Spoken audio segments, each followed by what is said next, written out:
Hello friends, I feel strongly to share something with you all, and I know that you have been aware of what is happening in Kabul in Afghanistan right now, and I pray that you take this matter so seriously that we just link hands and bow down our heads, our hearts, our bodies before God, and we plead and we stand in prayer for our brothers and sisters, for the underground church, for the women, for the children in Afghanistan.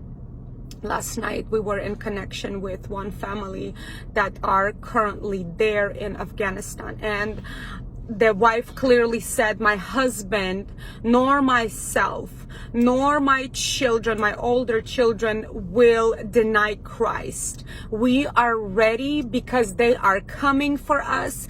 And the cries that we heard from the outside, from the streets, and the guns and everything was, and the chaos that was happening, it was such a terror. It was something that I've never heard before.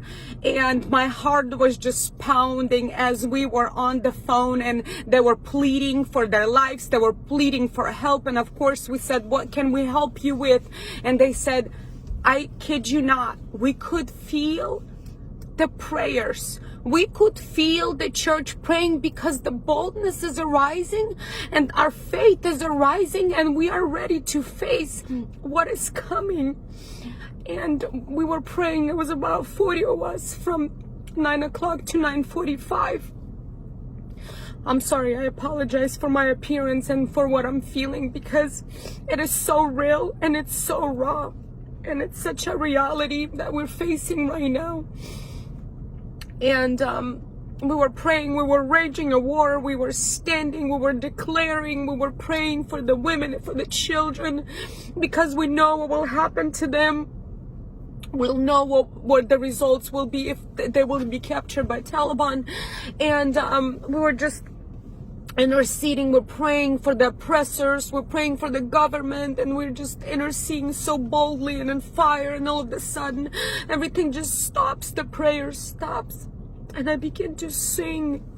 I know that this is a song because the melody began to change, and it's nothing that I've ever experienced before. And I just begin to sing out words that I have no clue what they are, but my physical body in such pain and it's such a despair. And I began to weep before the Lord, because I know that it was somebody else's last words.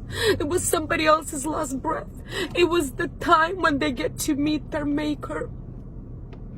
And I wept there for another hour. I couldn't sleep until like 2 o'clock in the morning, and I was just in such pain. And today I've heard from Michelle that we no longer could get in contact with that Christian family that belonged to the underground church. We no longer hear from them. They're no longer with us. I urge each one of you who hear this message, this is only one story, but it's all over the internet, so you cannot say that I've never heard that. There's one duty that we could do as believers, is stand with them and pray with them and intercede with them. Just link our hands. One thing that really stood out to me last night, as she was holding her toddler, and I think he was about 4 years old, and there was a little girl about 6 years old. She goes like, they cannot make their decisions for themselves. But clearly our older kids said, no, we will not deny Christ. But she goes like, I cannot leave my children to the Taliban. I know what will happen to them. I know what will happen to them. And the fear and the pain in the mother's eyes. I'm calling on all the mothers.